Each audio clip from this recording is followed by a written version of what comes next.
Armin lived a quiet life on the edge of a small town.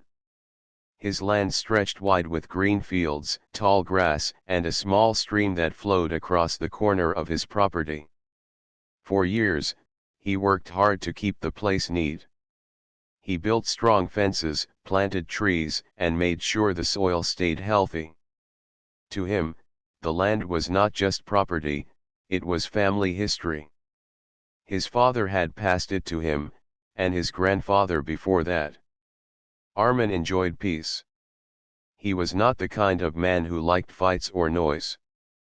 But he believed strongly in fairness. If someone worked hard for something, that person had the right to protect it. That belief was tested the day he discovered the damage. One morning, while walking along the fence line, Armin stopped in shock. The wooden posts that had stood for years were cut down. Wire lay scattered on the ground. At first, he thought it might have been a storm or some careless hunters. But as he walked further, the truth became clear. The damage was not random. The cut was clean and straight.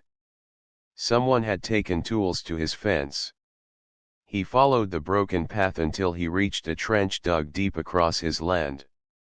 Long metal pipes had been placed in it, running from one side to the other. Workers in bright vests were busy lowering the pipes and covering them with dirt. Armin raised his hand and called out to them. "Who told you to cut through here?" he asked firmly. One worker barely looked up. "The HOA gave us orders.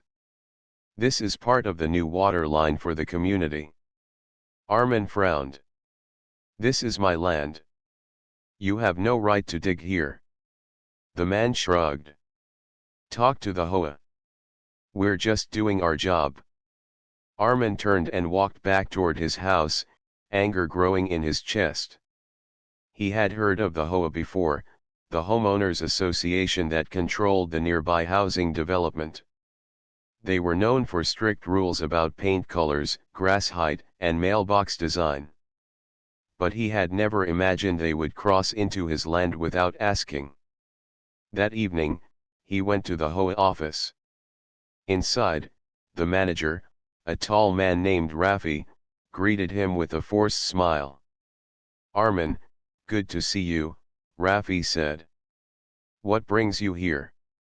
"You know why I'm here," Armin replied calmly. "Your people cut my fences and dug across my land.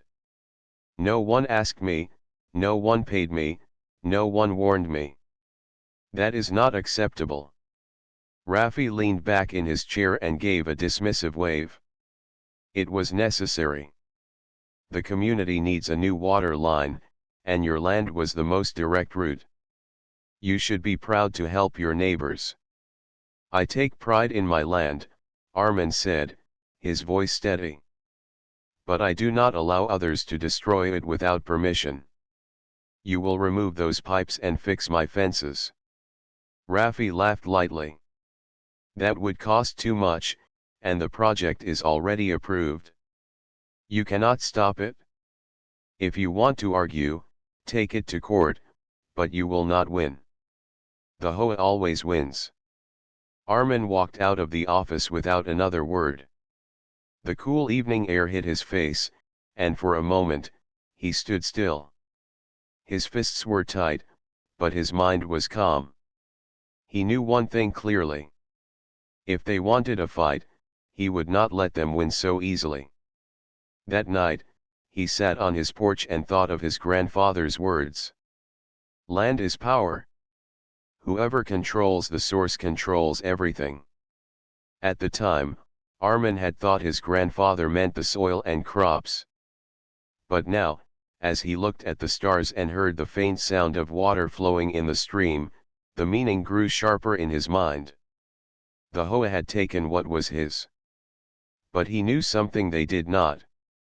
The water line they had laid across his land would not survive without the true source, and the source belonged to him.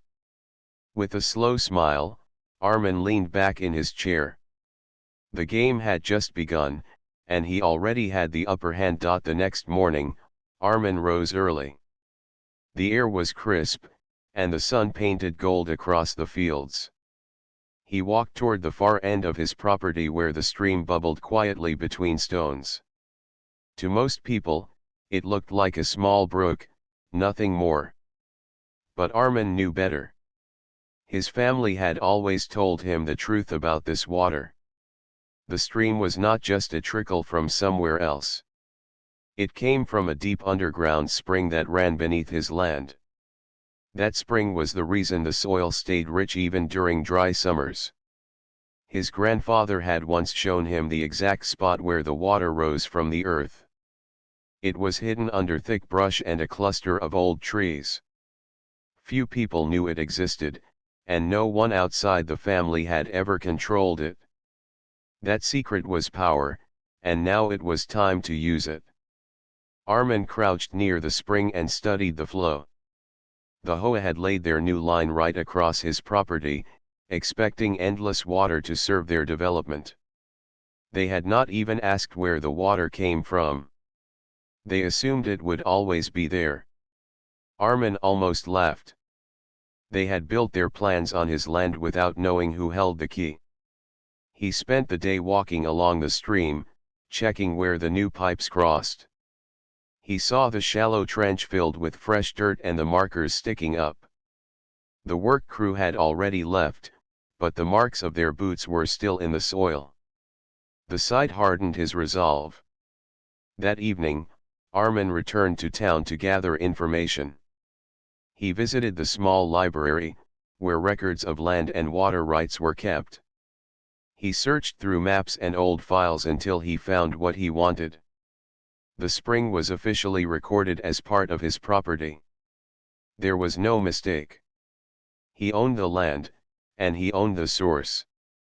The HOA had no claim to it. As he flipped through the pages, he thought carefully. He could go to court and file a complaint. But that would take years, and the HOA had money to stretch out the fight. He needed a plan that would make them feel the weight of their mistake quickly. On his way home, he stopped by a hardware store. He bought heavy locks, new tools, and strong steel covers. The man at the counter asked if he was repairing something. Armin only smiled and said he was protecting something valuable. Back at the farm, he worked through the night. The moon shone bright as he cleared the brush around the spring. He placed the steel cover over the spot where the water came out, securing it with bolts and locks. Then he built a small shed over it, so no one could see what he had done. By morning, the source was sealed. When he finished, he sat on a rock and listened. The stream beyond the spring began to slow, then thin into smaller trickles. Soon the water stopped running into the new pipe the HOA had laid. It was quiet now, as if the land itself had closed its mouth. Armin felt calm. He had not raised his voice. He had not broken any law. He had simply protected what was his. The following day, the HOA workers returned to test their new system. Armin stood at a distance, pretending to work in his field. He watched as they turned the valve and waited. For a moment, water sputtered into the pipe, but then the flow stopped. The men frowned and tried again. Nothing came. One worker scratched his head. Strange. The line should be full by now. Another shook his head. Maybe the pump is blocked. They dug at the trench, checked the pipes, and argued among themselves. But no matter what they tried, the water would not come. Later that afternoon, Rafi from the HOA stormed up Armin's driveway. His face was red with frustration. What did you do? Rafi demanded. The water is not flowing. The community is waiting, and the system is dry. Armin looked at him calmly. I did nothing to your pipe. Maybe you should ask where your water comes from. Rafi narrowed his eyes. It must be you. You are trying to stop progress. You think you can fight the HOA. Armin folded his arms. I do not fight.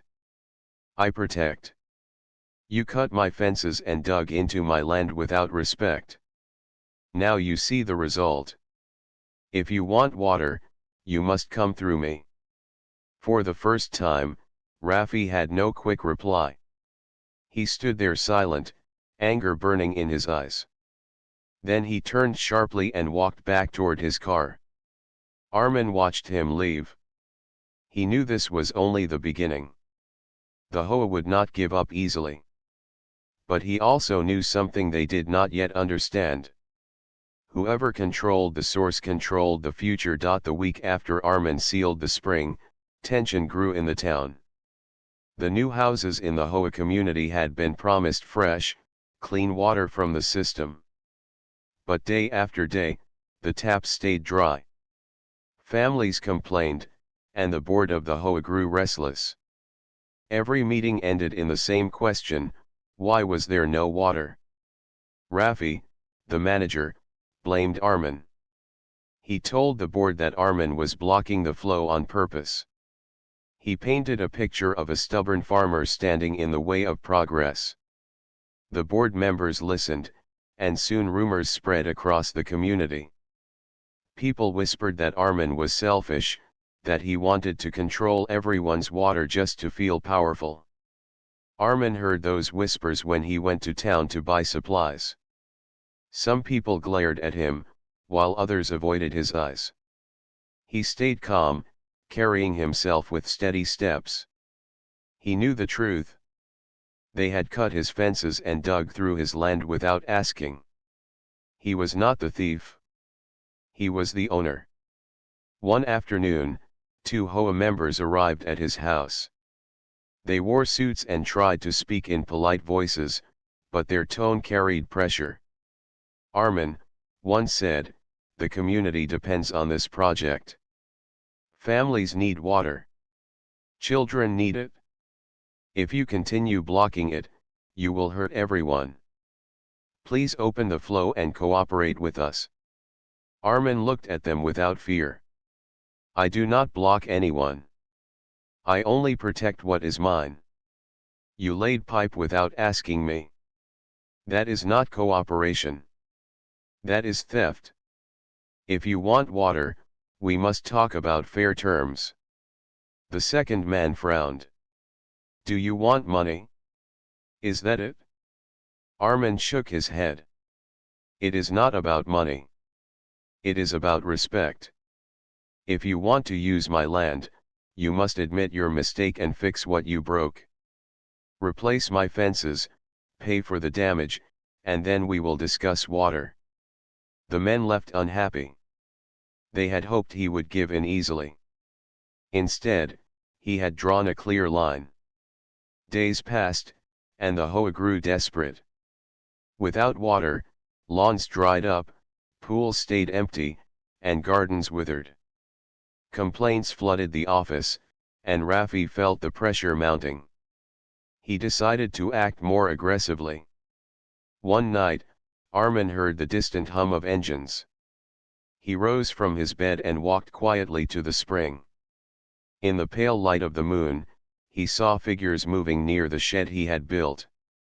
Flashlights glimmered, and the sound of tools echoed. The Hoa had sent workers to break in. Armin did not shout. He stepped forward slowly, carrying a heavy lantern. When the light revealed his face, the workers froze.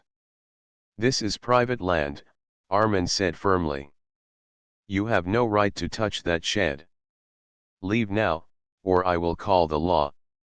The men exchanged uneasy glances. One muttered, we're just following orders. Orders do not erase property lines, Armin replied. Go back and tell your boss that sneaking in the night will not work here. Reluctantly, the workers packed their tools and left. Armin stood guard until dawn, watching the shed and listening to the silence of the sealed spring. The next day, Rafi himself returned, angrier than ever. He slammed his hand on Armin's porch rail. You cannot fight the Hoa forever. We have lawyers, money, and influence. You are just one man. Armin's eyes were calm. One man who owns the source. Without me, your pipe is nothing but metal buried in dirt. Rafi leaned closer. You are making enemies. The whole community will turn against you. Do you really want that? Armin did not flinch. I want what is fair. Until then, the water stays closed. For a long moment, the two men stared at each other. Then Rafi turned sharply and walked away, his anger echoing in every step. That evening, as the sun set behind the hills, Armin sat on his porch once more. The land was quiet, but he knew the fight was far from over. The HOA would not back down, and neither would he.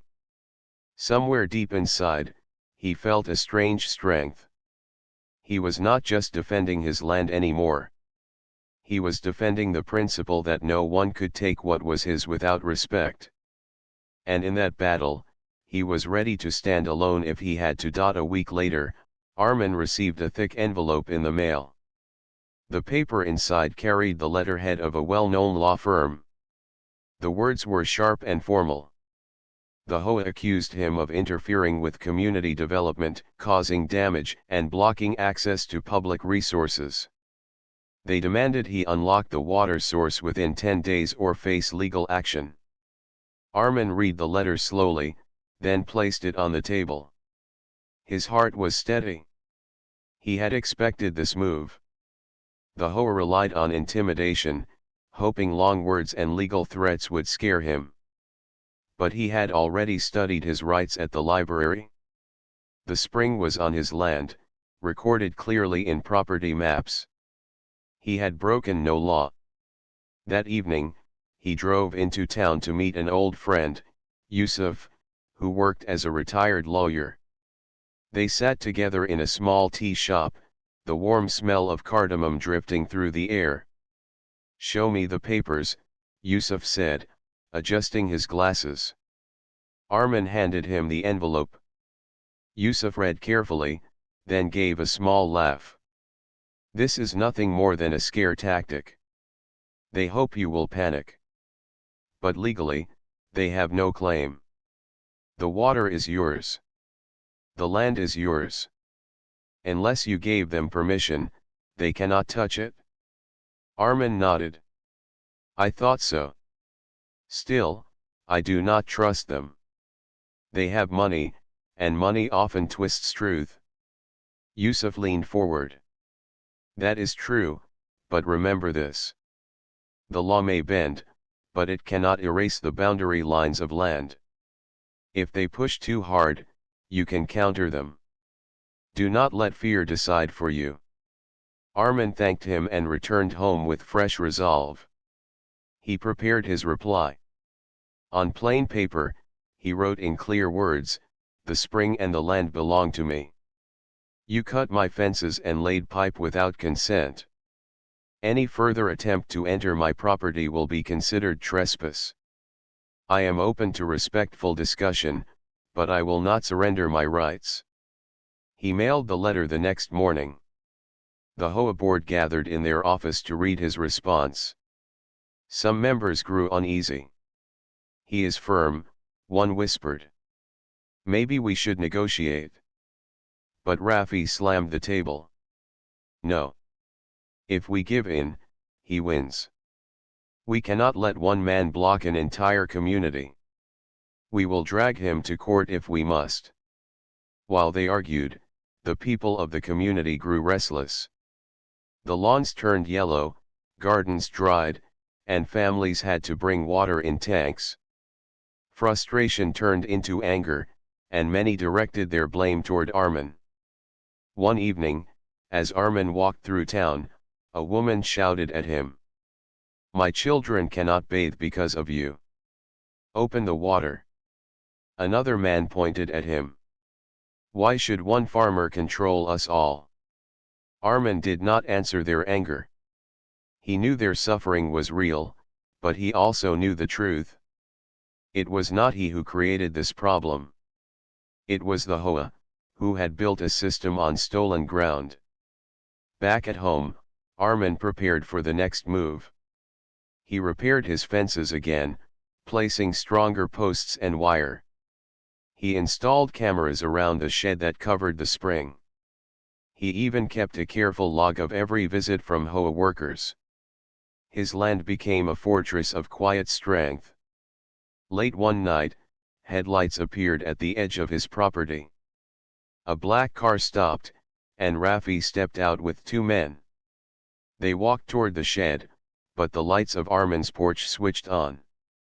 He stood waiting, his figure tall against the glow. "This must end," Rafi said coldly. "You are hurting innocent families. The court will not look kindly on that." Armin answered in a calm voice. "The court will look at papers. And the papers say the spring is mine. If you want water, speak with respect. If not, dig your pipe somewhere else." One of the men with Rafi muttered, "Maybe we can pay him." But Rafi shook his head. His pride was too great. "No deals. He will break before we do." They left in silence, their shadows stretching long in the headlights. Armin stood alone once more, the cool wind brushing against his face. He knew the battle was moving into the courts now. But deep in his heart, he also knew the land had given him something stronger than fear. He had truth, and he had patience. And patience, he thought, was a weapon sharper than any lawyer's pen. The case began 2 months later. The town courthouse was a plain building with white walls and wooden benches. People from the community came to watch, curious to see if the farmer could really stand against the powerful HOA. Some came out of anger, hoping he would lose. Others came quietly to support him, knowing deep inside that he was fighting for what was right. Armin entered the courtroom in simple clothes, carrying only a folder of papers. He walked with steady steps and sat beside Yusuf, who had agreed to represent him as his counsel. Across the room, Rafi sat with 3 lawyers dressed in sharp suits. Their table was stacked high with thick files. They whispered to each other, smiling as if victory was already in their hands. The judge entered, and the case began. The HOA lawyers spoke first. They painted Armin as a selfish man blocking progress. They spoke of children without clean water, families suffering, and the community losing money every day. Their words were polished, but their eyes carried pride. When it was Yusuf's turn, he rose calmly. His voice was clear. "The issue here is not about kindness or selfishness. It is about ownership. The spring that feeds the water line rises from land that belongs to my client. Records from the county office show this clearly.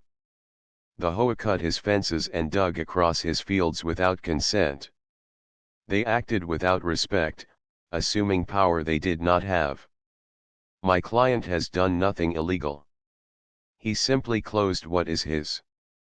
He placed the old maps and documents on the judge's desk. The papers showed the boundary lines drawn decades ago, with the spring marked clearly inside Armin's land. The judge studied them carefully. Then she looked at the HOA lawyers. "Do you deny these records?" The lawyers shifted uncomfortably. "We do not deny the land belongs to him," one said. "But we argue that the community's need is greater than one man's rights." The judge raised an eyebrow. "Need does not erase ownership. If you wanted to use the land, you should have sought permission first." Murmurs spread through the courtroom.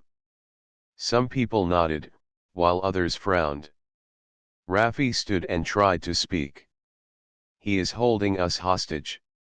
He demands respect, but what about the respect for hundreds of families depending on this project?" Armin rose slowly, his voice calm but strong. "I never held anyone hostage. I never demanded money. I asked only for what is fair. They cut my fences, dug across my land, and never asked me. If they had come with respect, this fight would not exist. I am willing to share, but not at the cost of my dignity." The room grew quiet. His words carried weight, not from fancy language, but from truth. The judge leaned back in her chair. "The law is clear. The spring lies within his property. The HOA acted without permission. This court cannot force him to open the water.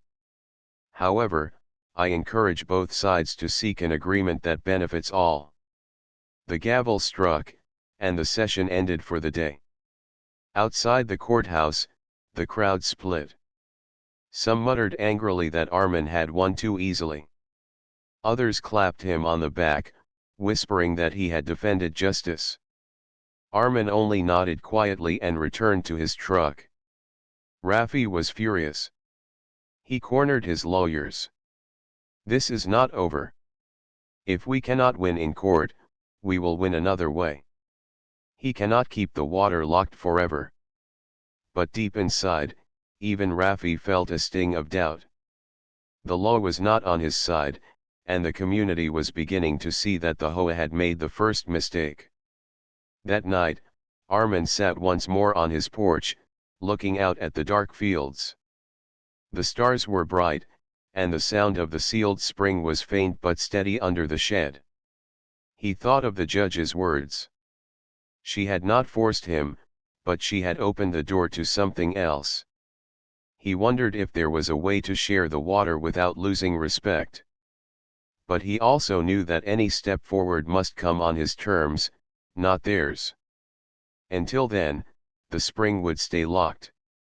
The battle was not finished.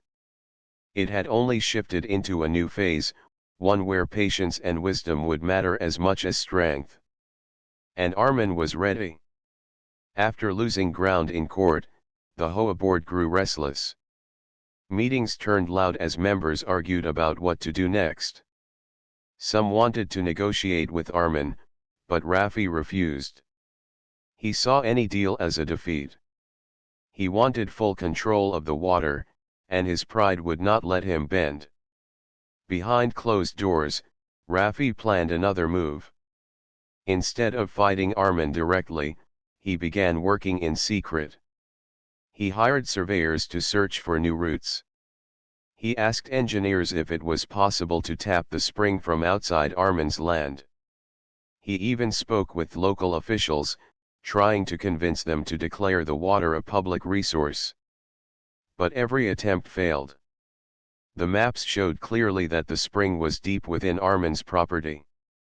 The engineers explained that digging from outside would cost millions, and the town officials refused to interfere after the judge's ruling.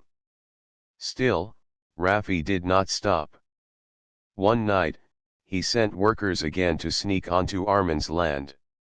This time they tried to drill quietly near the fence, hoping to reach the underground stream before it surfaced. But Armin was ready. The cameras he had installed caught the movement. The alarm on his porch rang, and within minutes he was out with a flashlight. The workers froze in the beam of light. "We're only checking soil," one stammered. Armin shook his head. "You are trespassing. Leave now, before I call the sheriff." The men packed up quickly and disappeared into the night. The next morning, Armin drove into town and handed the sheriff a copy of the video from his cameras. The sheriff frowned as he watched. "The law is on your side, Armin. If they cross your line again, I'll be forced to fine them." Word spread fast, and soon the community began to whisper again. This time, many whispers were not against Armin but against the HOA. People were tired of dry taps and broken promises. They were tired of endless excuses. Some began to wonder if the HOA had made a mistake by crossing the farmer in the first place. Armin noticed the change. When he walked through the market, a few neighbors who once glared now greeted him politely. One old man even said, "You held your ground well. Maybe they should have asked you from the start." But Rafi grew more bitter. He called another board meeting and slammed his hand on the table. "We are losing control. The people are starting to blame us. If we do not deliver water soon, this community will turn against us completely." A woman on the board sighed. "Then perhaps we should accept Armin's terms. Pay for the fences, respect his land, and make a fair deal. That would end this faster." Rafi's jaw tightened. "No. If we bow now, every landowner will think they can block us in the future. We must win." But the board no longer looked at him with the same confidence. Some members avoided his eyes. Others sat in silence, tired of his stubbornness. Meanwhile, Armin was not idle. He thought carefully about the judge's advice to find an agreement. He began writing a plan. If the HOA came humbly, he would allow them a share of the spring. But he would set the rules. They would repair the fences, pay for damages, and sign a contract recognizing his ownership. The water would flow, but only through his permission. He kept the paper safe, waiting for the right moment. One afternoon, as he worked near the stream, he noticed something unusual. The ground around the hose pipe was sinking.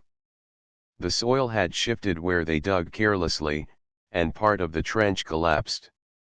If rain came, the whole line might break. Armin shook his head. They had rushed to build without respect for the land, and now the earth itself was rejecting their work. That night, he sat on his porch once more, listening to the quiet fields. He knew the HOA would try again, but he also knew their strength was fading. Their legal tricks had failed, their secret moves had been exposed, and their own community was losing patience. Armin smiled faintly. The battle was turning. Soon, the HOA would have no choice but to come to him, not with threats, but with open hands. And when that day came, he would be ready to decide their fate. Weeks passed, and the HOA's frustration grew. Their water system remained dry, and complaints from residents grew louder. Yet, the board could not ignore the truth: the spring was on Armin's land, and the law backed him. One bright morning, Rafi drove to Armin's house. His face was tight, his usual arrogance replaced with unease.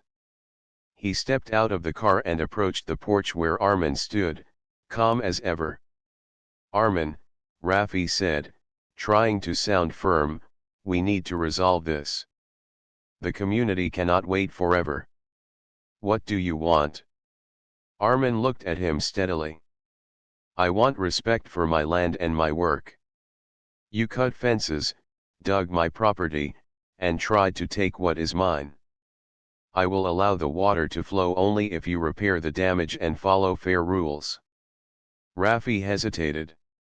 The board members, he knew, would revolt if he agreed. But there was no other option. The residents were restless, and the courts had already confirmed Armin's rights. He nodded slowly. "Fine," he said. "We will repair your fences, replace the land we damaged, and recognize your ownership in writing. Once that is done, we can use the water legally." Armin's lips curved into a small smile. "Then we have a deal." The following days were busy. HOA workers arrived not to dig or intrude, but to fix what they had broken. Fences were rebuilt stronger than before, and the land around the pipe was carefully restored. Armin supervised quietly, ensuring every detail was done correctly. Soon, the day came when Armin would allow the spring to flow into the HOA pipe. He walked to the shed, unlocked the steel cover, and watched as water began to pour steadily into the trench. The sound was satisfying, a soft rush that filled the air. Rafi stood beside him, watching the water move. He did not speak at first. Then he nodded. It works. Thank you for being fair. Armin looked at him and said simply, I was fair from the start. You chose to act without respect. News of the resolution spread quickly through the community. Families cheered when water returned to their homes. Gardens flourished, lawns became green again, and children splashed in pools with laughter. Yet, everyone also learned a lesson: respect for others' property was not optional. The HOA board, humbled by the events, began to follow Armin's guidance on property boundaries and permissions. They realized that leadership was not about forcing power but about working with fairness and honesty. Armin continued his life as before. He maintained his fields, tended to the spring, and watched the stream flow through his land. But now, he had gained more than peace, he had gained respect. People in the community no longer saw him as stubborn or selfish. They understood that he had protected what was rightfully his while still finding a way to share it fairly. One evening, as the sun set behind the hills, Armin stood by the stream. The water sparkled in the light, flowing freely through the land he had protected. He thought of the long struggle, of the threats and the tricks, and of the quiet power that patience and truth had given him. Yusuf came to visit, smiling at the sight. You handled this wisely, he said. Most would have lost their temper, but you stayed calm and strong. You turned a fight into a lesson for everyone. Armin nodded. The land teaches patience, and patience teaches strength. That is more valuable than any pipe or project. From that day on, the spring flowed steadily, supplying both Armin's land and the HOA's community. But the rules were clear: the water could only be used with respect, and every person knew the story of the farmer who had stood firm. The balance was restored. Armin's fields thrived, the community flourished, and a quiet understanding settled between them. No one tried to take what was not theirs again. And Armin, standing at the edge of the stream, knew the truth his grandfather had once told him: whoever protects the source, protects everything. The spring sang its steady song, and the land, at last, felt at peace.